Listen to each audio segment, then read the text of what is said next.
Hello, everyone, and welcome to today's webinar, our High-Oleic Soybeans Right for My Dairy Operation. I'm your host, Jenna Byrne, and we're so glad you could make it today.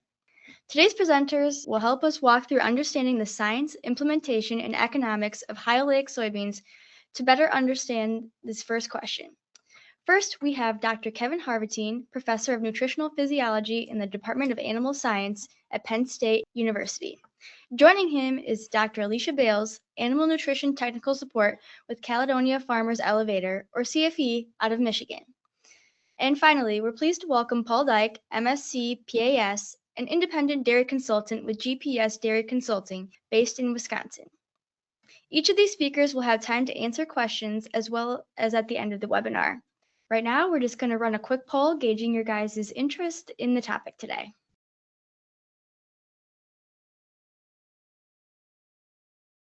Dr. Harvatine, would you mind explaining the poll options to us, and then we can begin with your presentation? Yeah, no, I think it's great. We have a group of people that are kind of across the decision spectrum, right? They're working on this already or thinking about it. And I think that's a really great lead into all the things we have to think about in that decision process. Okay, so I like starting out this discussion thinking about what does the cow need to get her job done. So for the past decade, we've had this goal of 7 pounds of fat plus protein. So if we look at some textbook values, that's going to be 4 pounds of total fat, and 1.8 pounds of that is going to be made in the mammary gland, and the cow needs acetate and glucose to do that she gets from fermentation of fiber and starch in the rumen. 2.2 pounds of that fat is going to come from absorbed fatty acids that the mammary gland takes up from the blood, and most of those are coming from what the cow ate in her diet. Our new goal now is 8 pounds of fat plus protein, so that would put us at 4.6 pounds of fat. And if we take into account digestibility and utilization of fat by other tissues, the textbook value would be that we have to feed over 4.5 pounds of fat to meet those needs.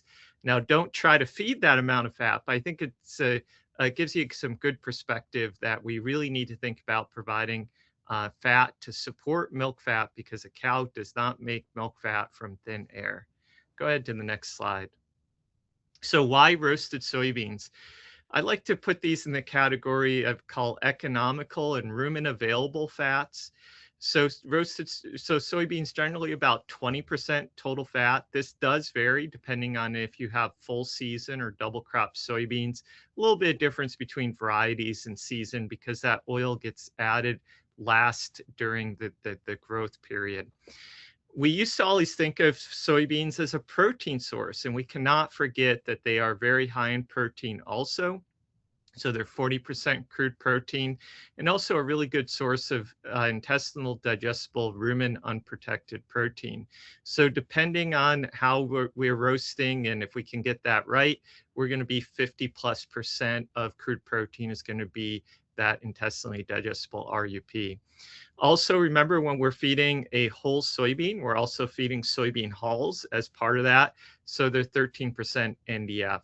What my key take home here is that we're not just talking about dietary fat, and we have to think about soybeans as both protein and fat to really optimize our income over feed cost in response to them as an ingredient.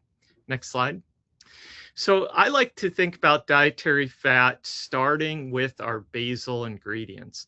So our forages and corn grain, they're very low in fat, but they're such a large part of the diet, they bring in a lot of grams of fat.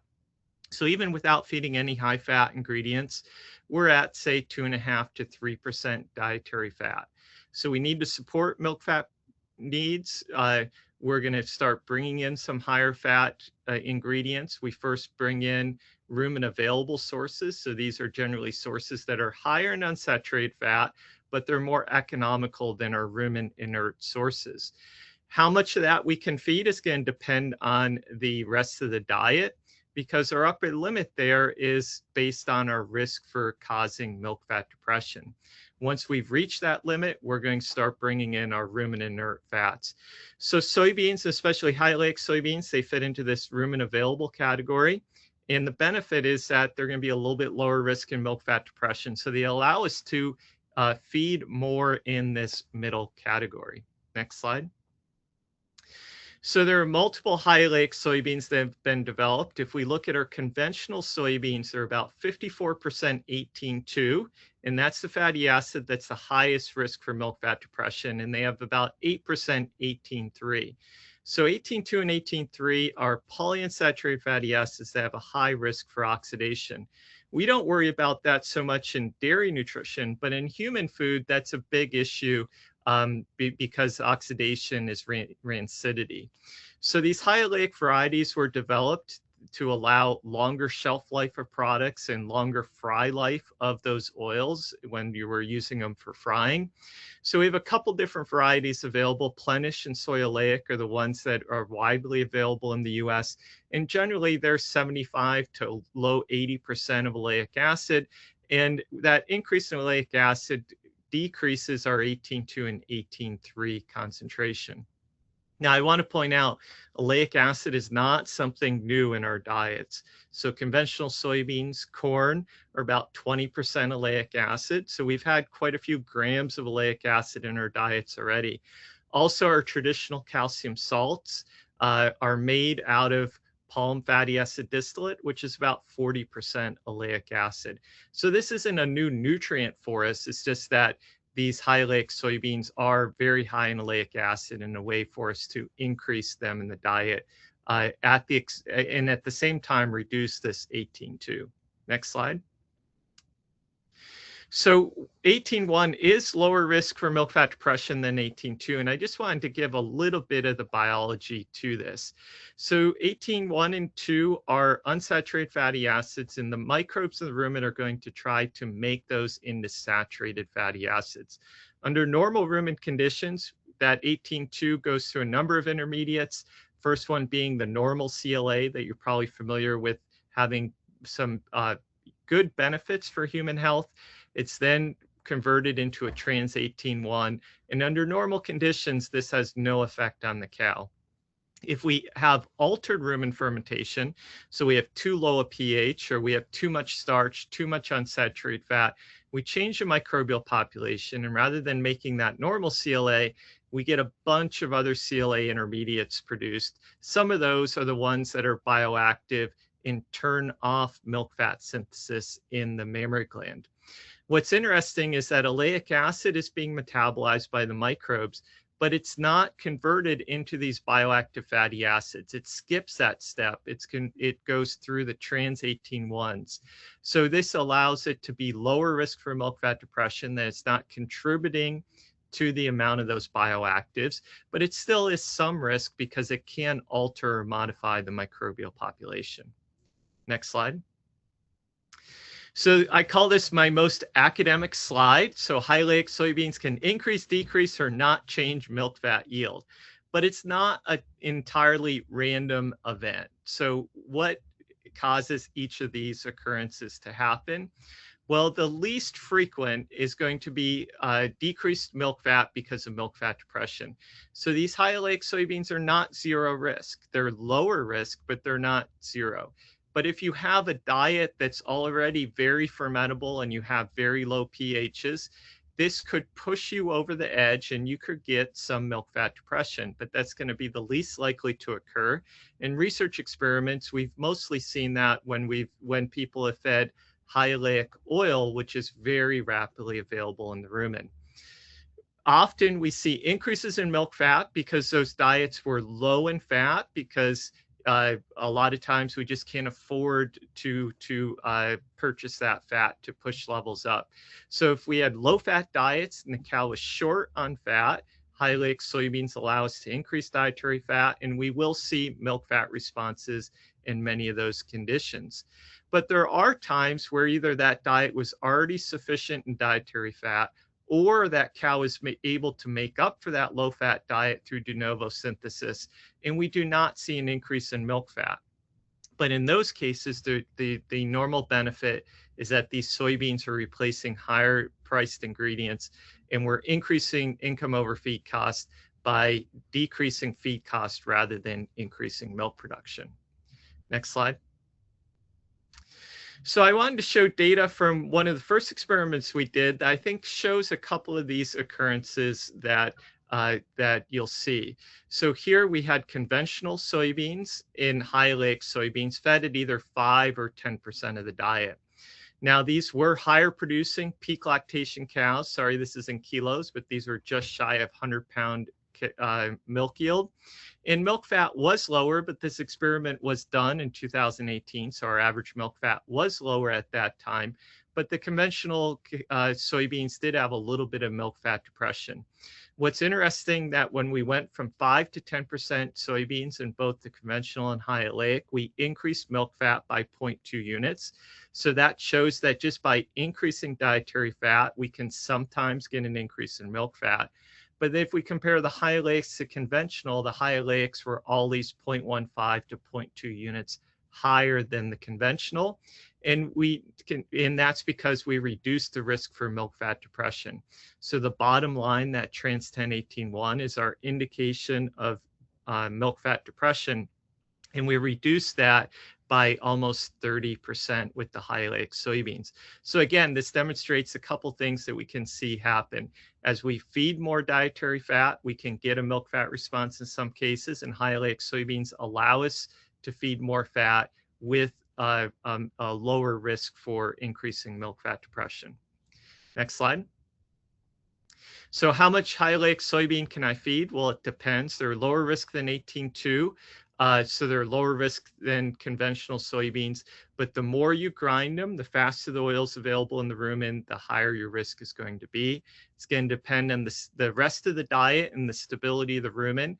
So if you have already a low risk for milk fat depression, you can feed more, but if you have a higher risk for milk fat depression, you're going to not be able to feed as much. And the last is your risk aversion for milk fat depression.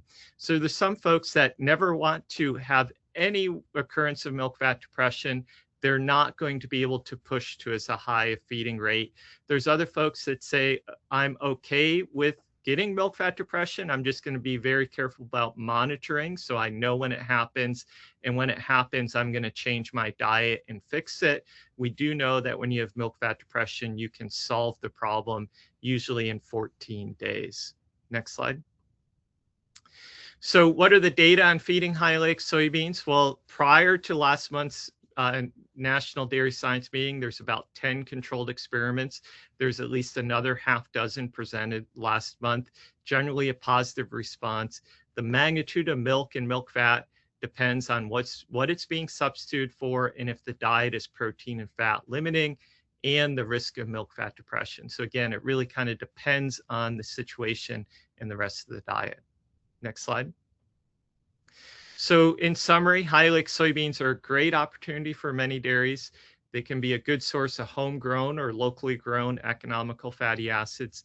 They have a lower risk for milk fat depression. You have to recognize the value of both the protein and the fat to make best use of those in increasing production and optimizing income over feed costs. The response is going to depend on the basal diet and the feeding rate, and consider economics for the farm. What are you substituting for? And can you now increase dietary fat because of it being a more economical source? Next slide. I want to recognize the students that do the hard work and the funding that we've received both from the Pennsylvania Soybean Board and the United Soybean Board. Next slide. Thank you, and happy to answer questions. Thanks, Dr. Harvatine. We did have one question come in. When you mentioned conventional soybeans, are you not talking about soybean meal or soy plus, correct? Yeah, so we have different options both on conventional and on high oleic. So most of the high oleic soybeans are being fed as roasted beans because that has the highest fat concentration. You're getting the most bang for your buck as a fat source. You could feed high oleic expeller meal, but you have lower fat concentration, 7-8%. We've done some experiments with that, but you have a more limited response because you have the less opportunity to deliver fat. Your solvent extracted soybean meal is very low in fat. There's not going to be any difference between a conventional and a high oleic on the solvent extracted meal side. Okay, and then our second question that came in was, how do high-oleic soybeans affect milk protein? So on the protein side, there's no difference in amino acid profile. We haven't really identified any differences in roasting. It's going to be important to optimize your roasting to get the right RUP. So we haven't really seen any differences on a protein side outside of differences that are from batch to batch on RUP. So there's not going to be anything specific for high oleic, but as you're feeding more roasted soybeans, it becomes very important to be managing your roasting and how you're balancing those in your diet. Well, thanks, Dr. Harvatine, for answering those questions. We'll open it up for more questions after the next few presentations and then right away at the end. Now we're just going to move on to Dr. Alycia Bales, and she's going to help walk us through some of the factors we need to consider for implementing roasted high-oleic soybeans in dairy rations. Thank you for that, Jenna. So one of the biggest questions that I think gets asked a lot is, are these soybeans right for me? And it's a really tricky question, because what are the goals that you have on this farm and how will those beans fit into your goals? Sometimes is it a limitation on diet cost? So would growing a fat and protein source lower your overall diet costs? And also, are you just looking to increase production? Are you looking to improve health? So it can be a variety of different questions and different goals. But some observations that myself and my colleagues have seen out in the field are both improved production, whether that's milk components as well as fluid milk increases, as well as an improvement on income over feed cost. Some producers have seen production stay about the same, but their diet cost decreased. Some had savings around 10 cents, some had savings of 90 cents, a very large spread, but really dependent on what they were doing within that diet. While others have seen an increase in diet cost, as well as also an increase in components. So somewhat of a wash, but they were at least getting really great components. So are these high-oleic soybeans the answer for you? Again, very farm dependent. And for those that have seen a lack of response, I like to ask of what was removed from your diet, as well as what was your inclusion rate? Were you feeding too little of these beans to not be able to see the response that others were seeing? Do you have some environmental issues that are overpowering your increase in production responses, such as cow comfort? Is it summer? What's going on there? And then last but not least, did you have a change in forages at the same time? So something just to consider, that it might not just be the bean that's not working out, it could be other factors within your diet. Next slide, please. So when you come to procurement, there's different considerations. Are you going to grow them or are you going to buy them? When we're growing them, do you have the equipment for growing them, or could you have a custom equipment come in? Can you work with custom growers or your neighbors? Can you work with your neighbors just for acreage and have a custom grower come in? Or are you able to grow them yourself? And then next, talking about the infrastructure that you need to have if you also want to roast on site. So for the majority of producers that I talk with that are implementing infrastructure on their farm, they're mostly using electric roasters. Do they have a hammer or a roller mill already on site, or do you need to purchase one? But the best part of having your own infrastructure on site is that you have the ability to fine tune both your roasting and your grind size. And generally, growing them yourself is cheaper than purchasing. But then if you have to buy, you need to consider the cost of trucking those beans to and from, what are the current soybean market prices, and then what is the additional charge that that elevator or mill will put on the overall cost per ton of those beans.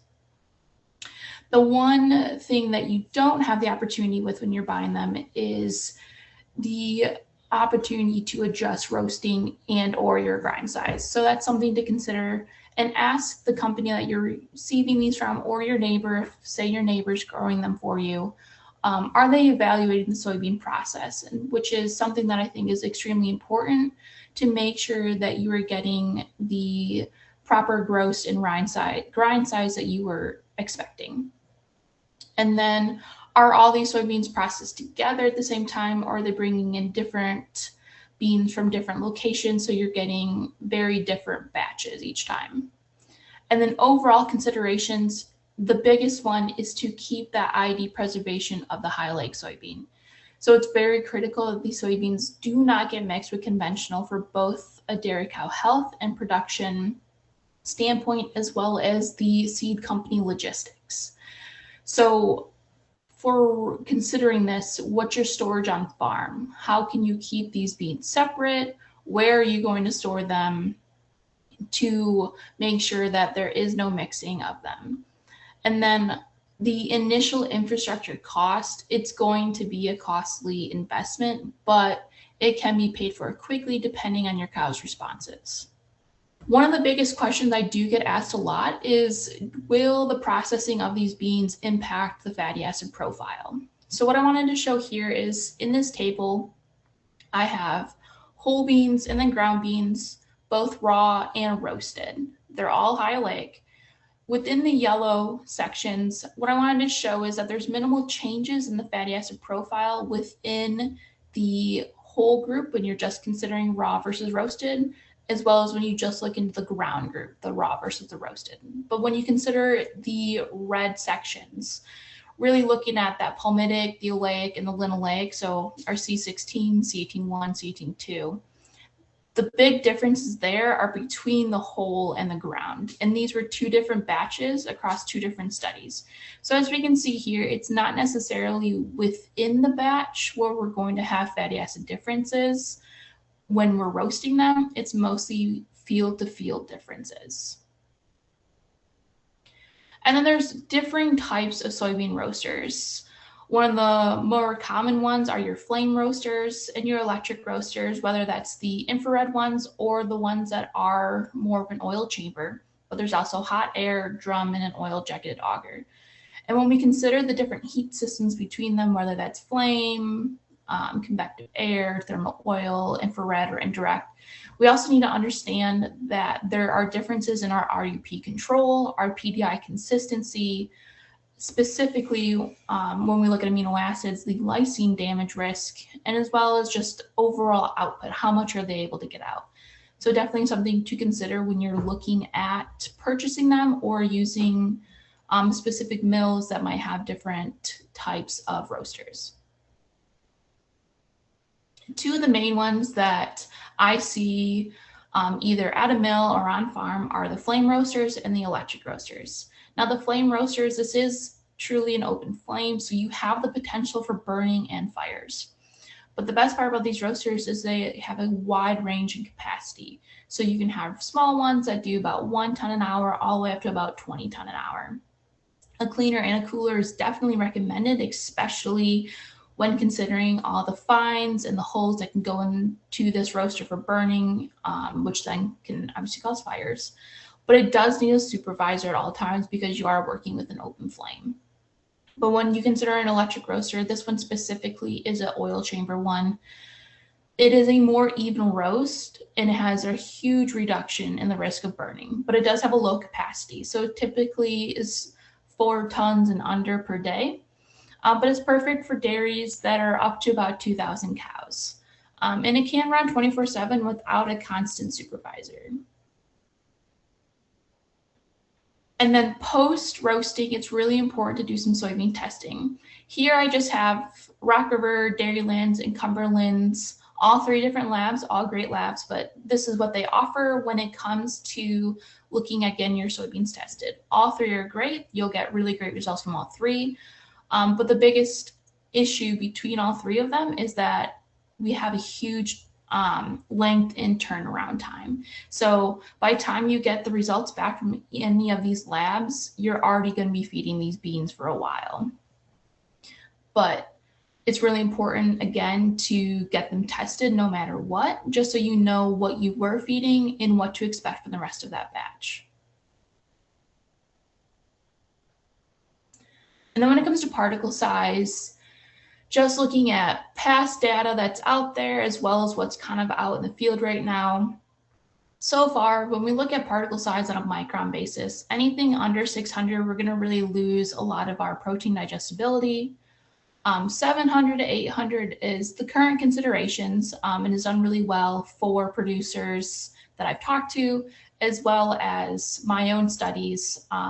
As you can see here, the beans that I have in these pictures all range between 700 and 800, and these were the ones that were within my own studies.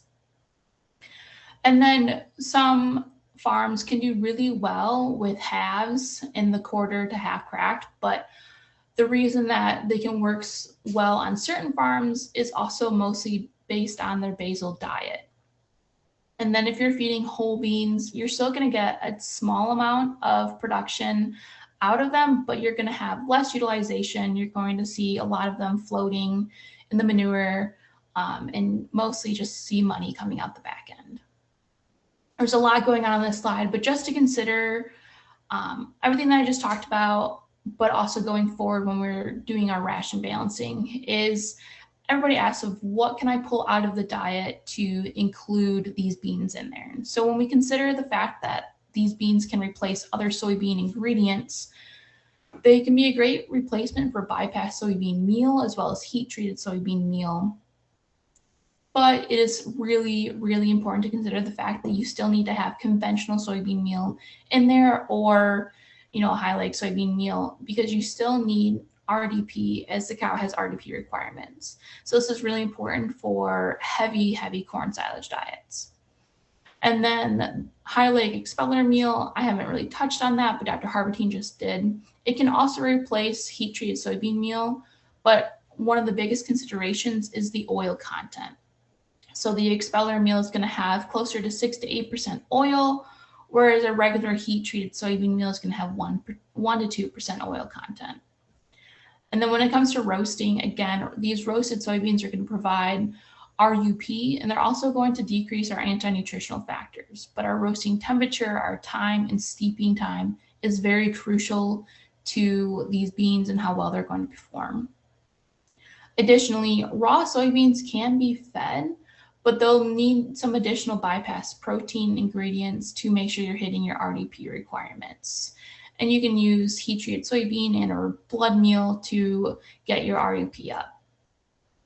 And then when we consider just in general protein ingredients, decreasing blood meal with the addition of these beans will be a great option for both economics, because blood meal is an expensive protein source, but it's also high in lysine, which the soybeans are too. So you're still getting your lysine requirements. But the soybeans are low in methionine, so when you consider adding a large amount of soybeans just in general to diets, make sure if you're amino acid balancing that you still have a methionine product available.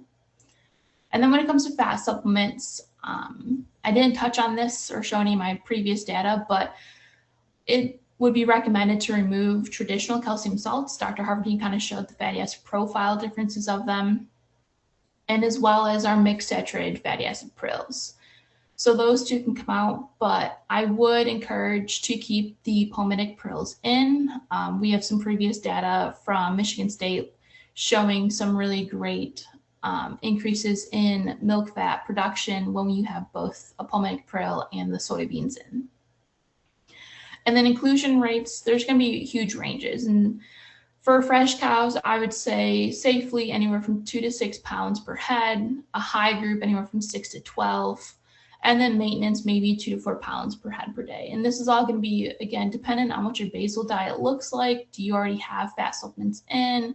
What else are you feeding? How well are your cows going to handle these beans? Are you on a higher forage or a lower forage diet? There's a lot of different scenarios which allow for there to be this range in inclusion rates. Next. So overall, I just have a few take-home messages. These beans can work well on most farms, but overall cost could really impact the usage on farm, especially if you're having to buy in these beans and maybe they don't work well on a diet cost on paper right away. But again, there are farms who have seen increases in diet costs, but also a large increase in production as well. But proper heating and steeping plus your grind size are going to impact milk production, which testing is super important. And others, so what to consider when it coming through your grind size, I forgot to mention, but there is a lot of research coming out or being currently ongoing of looking at grind sizes so we can fine tune grind size as well. And they're going to be a great replacement for your conventional soybeans as it lowers your milk fat depression risk, and also to include the importance for ID preservation. And then a homegrown fatty acid and protein source can replace other feed ingredients to help increase your income over feed cost. And with that, there's a lot of people to thank, but the Locke Lipid Lab for a lot of their work and the students there, as well as everyone who provided funding and or help with diets. And with that, I can take any immediate questions. Thanks, Dr. Bales, for your insight with that. All right, so the first question we have that came in was, what has been your experience with variability in the nutritional composition of high-oleic soybeans, particularly in RUP content? I've seen a large range in RUP content, and a lot of that comes from either the purchasing of them from certain maybe neighbors or mills of just ones that haven't been able to fine tune their roasters yet, but also a large variability in RUP content when it comes to producers trying to fine tune their own electric roasters. So that's where the testing of them, I would say, is super important. As for numbers, I've seen anywhere as low as 25% on an RUP content up to 60%. And that's why, again, I'm going to strive to talk through the fact that we need to do more testing, and hopefully we can get some quicker turnaround times for those guys who are trying to fine tune them. Great question. Another question that we had that came in was, we feed a lot of palm fat here in the Pacific Northwest, but due to the anti-dumping situation, we are wanting to explore other options. Due to being in Idaho, away from the Midwest and Northeast, high-oleic soybeans could be pricey. What are ways to get them included in our ration? So that one's a tricky one, right? Because if you're not close to where the soybeans are grown, it's going to cost a lot to truck them in. One of the considerations, though, could be utilizing the high-oleic oil that are being pressed out of these beans, if you have the option to use that. But you need to treat it like any, just like conventional soybean oil. Really look at your diet characteristics. Dr. Harvatine kind of mentioned a little bit on milk fat depression, but just, it can be utilized, it can be great. It's just got to be a little bit more careful with it. But that I would think would be the biggest option over on the west side of the country. Sounds good. Well, thanks, Dr. Bales. We're just going to switch gears here and transition over to Paul Dyk to help us dive into the economics and ROI potential of implementing roasted high-oleic soybeans into your dairy ration. Thank you, Jenna. Thank you, Alycia. My section is going to be a little bit about showing some examples from a farm and taking you through some of the thought process. And then I want to go through a little bit about some different scenarios in terms of pricing scenarios, and that might hit the question from the Northwest as well. You know, what do I do for my farm that's not in the Midwest? So I want to show you, first I want to show you a data from a real farm. Okay, so this is a dairy, and I did about 4 of these this winter. All the results are actually quite similar for me. So Midwest, this is a 2,000 cow dairy. They're about 40% over stocking density on their stalls, so they're pretty crowded, sort of. And what we're looking at here is I want to show you the field research, and it's important to understand when you get results back on your own farm and you're trying to compare of, hey, did I see a response or did I see a result? How do I evaluate the responses on my dairy when I start to do this. And I have the interest of doing this on 4 different dairies so I can kind of compile all the results and we can make some decisions based on our rations. So if you take a look at this, on the left-hand side, you can see energy-corrected milk. Energy-corrected milk I use because it's a combination of a couple things. It uses fluid milk and then corrects it for butterfat percent and protein percent. So this dairy you can see in 2026, the green line, somewhere around 115, 116 pounds of energy-corrected milk. Fluid, that's about 95 to 98 pounds with about a 4.7, 4.8 butterfat and maybe a 3.5 protein. So cows are milking pretty well. If you take a look at this though, you're going to go like, how do I compare it from year over year? If you take a look at 2025, the orange line, it's kind of a funky line. It doesn't follow the pattern that 2024 does, which is the black line. And we're really only looking at the first 6 months of the year, January through May of 24, 25, and 26. So we're going to take out 2025. We had some low quality forages in 24 and really focus in on a 2-year comparison because I think this is the fairest comparison and it represents the other farms that I've seen. So again, energy corrected milk on the bottom, the dates are on the side, the bottom is January through May. So pretty recent data for this.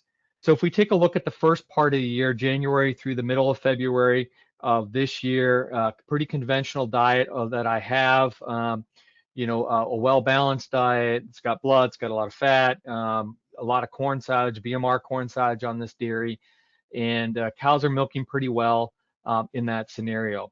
Compared to 2 years ago, we're up about 2.8 pounds of energy corrected milk compared to 2 years ago. Not bad, kind of expected. When we put them on high-oleic soybeans, we did that around the middle of February. We started feeding about 3.8 pounds of high-oleic soybeans. We pulled a lot of fat. We pulled some blood. We pulled all the exceller or expeller meal from the diet. And we left a little palm in there. Still, we left about 0.25 pounds of palm in this ration. We saw about a 3.4 pound difference from 2 years ago. And then when we pulled it all out and we did that, so we did that for about 2 months, 7 weeks or so. We again, if you look compared to 2 years ago, about 2.8 pounds of energy corrected milk. So 2.8, 3.4, 2.8. In my world, as a practical nutritionist on dairies, that's about the same. So you look at that and you say, well, it looks like milk production to me on an energy corrected milk is about the same when we fed high-oleic soybeans and when we did not. You might ask, well, what's the point? This was actually what was my goal. My goal with my dairies was not to increase milk production. I wasn't really expecting a fat or a protein response. I thought the rations were balanced well. What we were trying to do was actually save money. Okay, so when we did this and we fed the high-oleic soybeans on this particular dairy and all the other dairies that I've tried, we're usually between 10 and 25 cents of savings. So for this dairy, 2,000 cow dairy, we're looking at about 15 cents a head a day. 15 cents a head a day for this dairy comes out to about 100 grand a year. So $100,000 really allows this dairy to start thinking about options, purchasing it, not purchasing it, etc. A couple things I want to note on the milk production. First of all the milk production, and this is good. Can you just go ahead and just put the time frame in there? When we start looking at the milk production on this herd, everything goes through a flow meter. It's not DHI information. Sometimes we get carried away with the DHI information. I don't really like it a lot on most of my dairies. Flow meters allow me to measure actual milk production per day. We have head counts per day.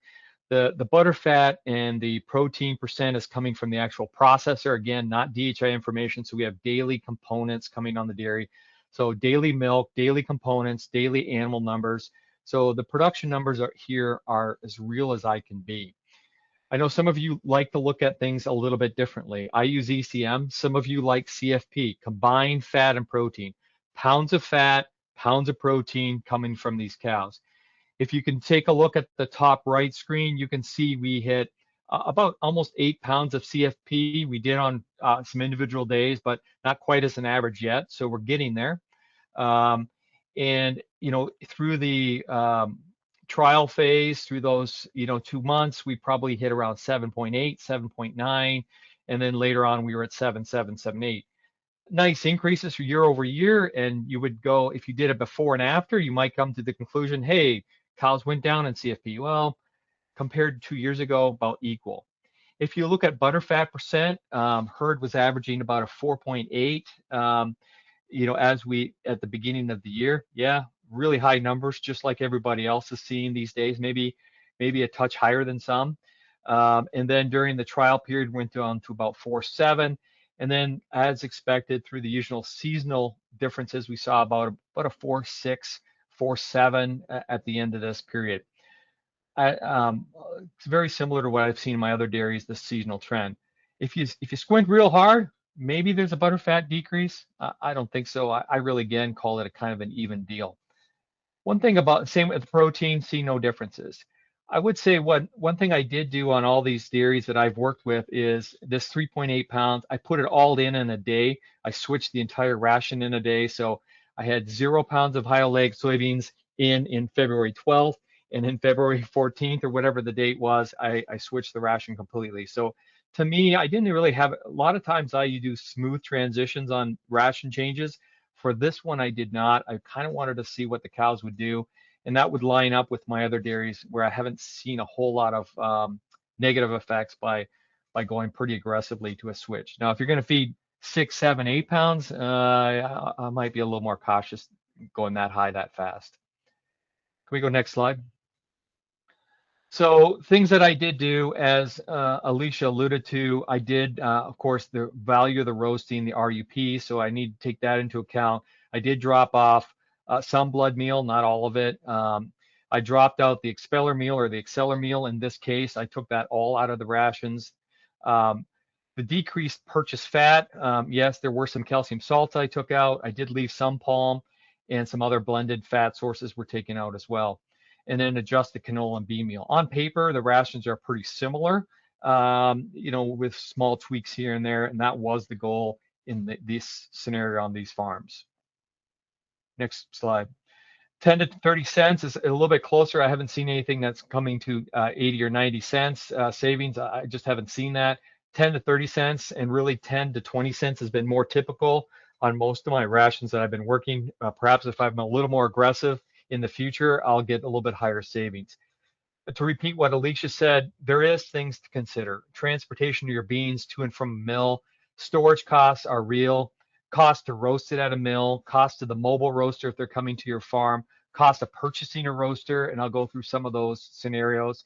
And then the other one is the opportunity cost. If you're going to grow your own beans, there is a cost of actually owning the beans. For example, 1,000 heads, 25,000 bushels, it's around $300,000 in inventory. Just on a 7% bill, that would be maybe 21,000. If you cut that in half, there's going to be $10,000 or $15,000 in the opportunity cost. You can't forget about that. There is a cost to actually owning beans, your own beans, if they're in storage. Next slide. I want to go through a couple different scenarios, and this is to really highlight how this may be different from the Midwest to New York to Florida to maybe the Pacific Northwest. This is the first scenario.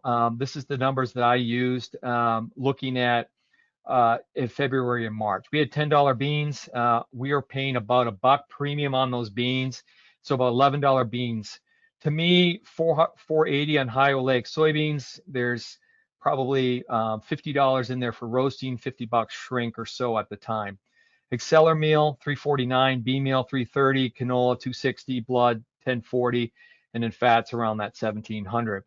That's going to vary a lot from one part of the country to the other. Depends how close you are to your bean sources, how close you are to blood or fat sources, if they're coming in straight off the boat from Asia on your fat sources, etc. In this case, if I feed some High-Oleic soybeans, 3.2 pounds, pretty conservative, maybe a 7-cent savings. If I feed more, maybe 5 pounds, I come around 24 cents. That gets me in the 10 to 20 cents that I usually see when I've run these scenarios this last winter. Not bad. However, that's not true for everybody, and it may change in the future. can you forward one? So for example, what we've seen over the last couple months, beans have gone up in price. So now you get $12 beans and still we got a premium on them. So that would put the High-Oleic soybeans at $5.50. Just for this scenario, I left the other prices the same. For some of my guys, this is the scenario that looking at. Exceller meal, bean meal, all these other prices have actually stayed the same. And they're looking at $12 beans, or maybe if beans go up a little bit, $12.50, they have to decide, am I going to feed them or am I going to sell them?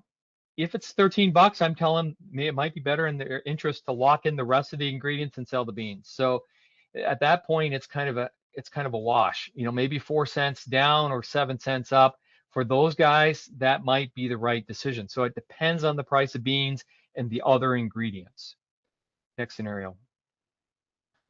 Now, if we have 550 high-oleic soybeans and say blood meal goes up to 1500, which may be the scenario for some of you, the answer is different again, especially on these higher feed rates where we really start to pull out more blood.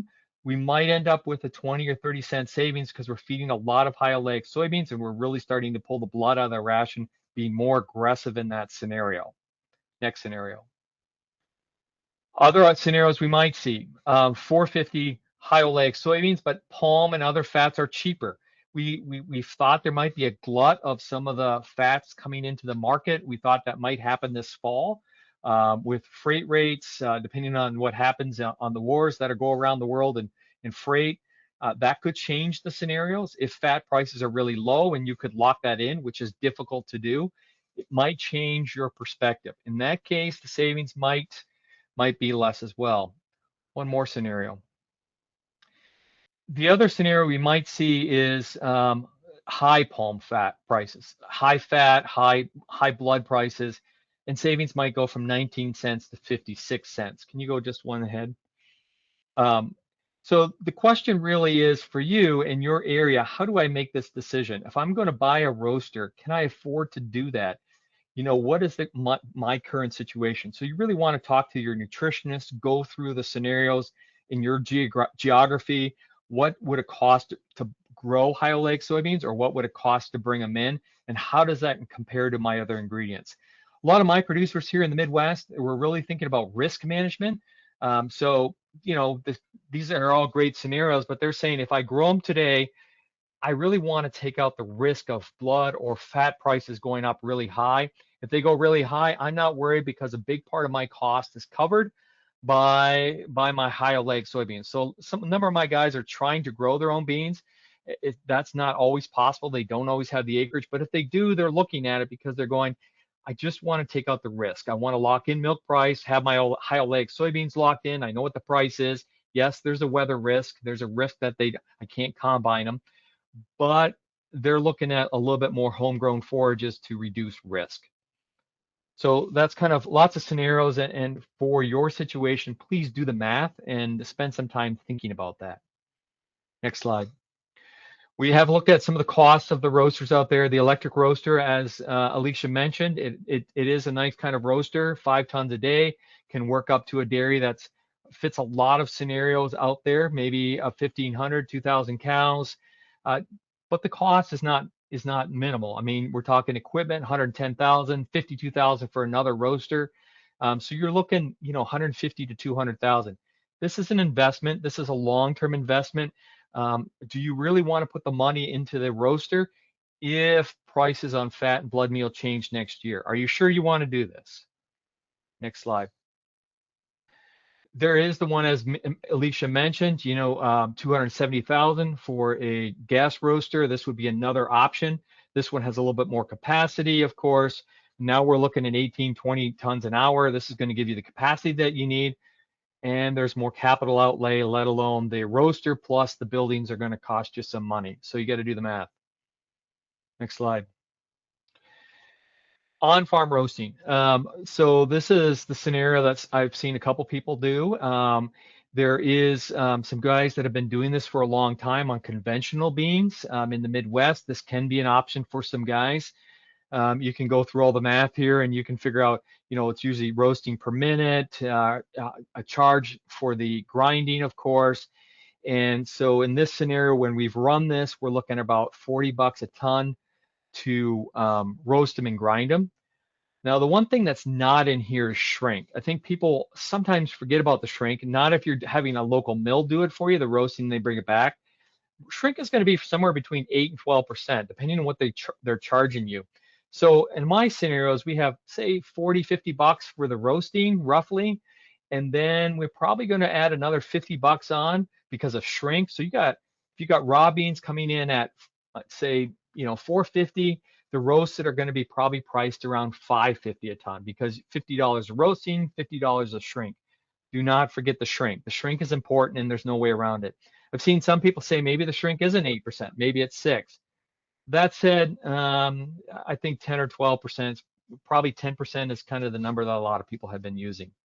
So don't forget that. The other problem with on-farm roasting like this, as Alycia alluded to, it comes to the farm, they're starting to grind. They grind about 8,000 bushels for you, and then you get the test results a week later, and you realize, oh, they're a little bit over roasted or they're under roasted, and now you have 2 months of beans, in your shed, and now what do we do? It's a little bit of a pickle, actually. Next slide. Just kind of a conclusion slide. Some different pictures of beans. On the left-hand side, 2 different beans that are roasted. One is the top one. I believe that's an electric roaster. One's on the on-farm roasting. They have different colors. They need to be tested. There's a lot of questions about when you look at beans, how do you know that they're roasted well? I can really see Alicia's point about having your on-farm roasting as a long-term solution. You can control the roasting over time. You can get it dialed in. The grind is also a big deal if you're doing roasting on farm. If you're having somebody else do it, all my dairies, we had 3 different scenarios. We had hammer mills, roller mills, and we also tried a hay buster for grinding some beans. Generally, I shot for between 700 and 1,000 microns. If you have somebody to roast your beans on farm, can they really get them to 800 or 800 to 1,000?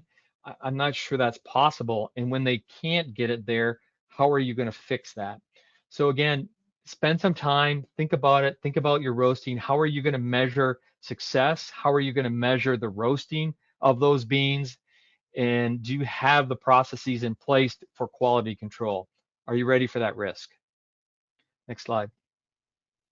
Thank you for the time. I think that kind of hits the high points, at least on some return on investment. Well, thanks for that insight, Paul. We did have a couple questions for you come in during that presentation. First one being, did you add any rumen protected lysine when you removed the blood meal, or was the requirements being met by the beans? Yeah, in this scenario, I've run it a couple different ways. Most of these, I left the lysine in for now. And, there's a challenge to me that I should have taken the lysine out. At this point, I left it in.